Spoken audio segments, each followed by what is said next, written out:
Alegria imensa estar aqui com vocês. Hoje é o 7º dia da nossa novena.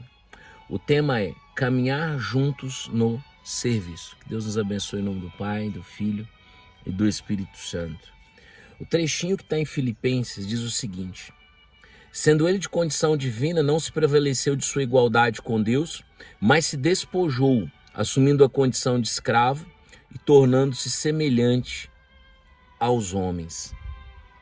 Quando nós olhamos para Jesus, a sua origem, o presépio, e a gente lembra das condições em que nasce o Filho de Deus, ele nasce num paiol, ele nasce e é colocado dentro de um coxo, ele cresce num ambiente de pessoas muito simples, de pessoas que tinham que lutar muito para ter o pão de cada dia.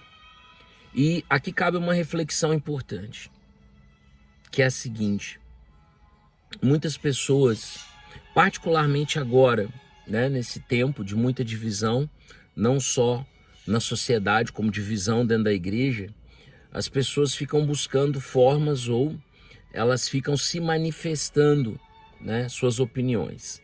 E manifestar opinião não é o problema. A questão é, aonde está o meu serviço ao Evangelho? Aonde está o meu serviço dentro da fraternidade para aquelas pessoas que mais precisam? Então veja, quando alguém promove algo em relação à igreja, quando alguém está na luta, por alguma coisa que acredita, isso é bom. Mas quando a gente vai para o Evangelho, qual é a medida? Qual é o caminho que é apontado por nosso Senhor? É o serviço. Veja, o serviço, ele tem muito a ver com o que a gente chama de carisma. E o que é esse carisma? Esse carisma tem a ver com a identificação.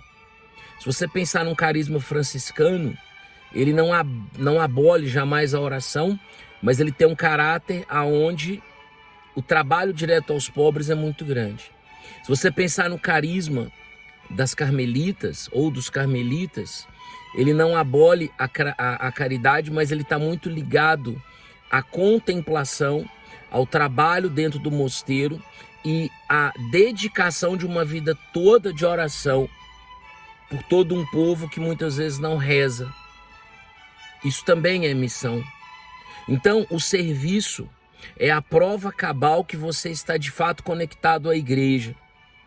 Porque não é fácil e não é justo dizer que eu sou comunidade se eu não estiver conectado à igreja.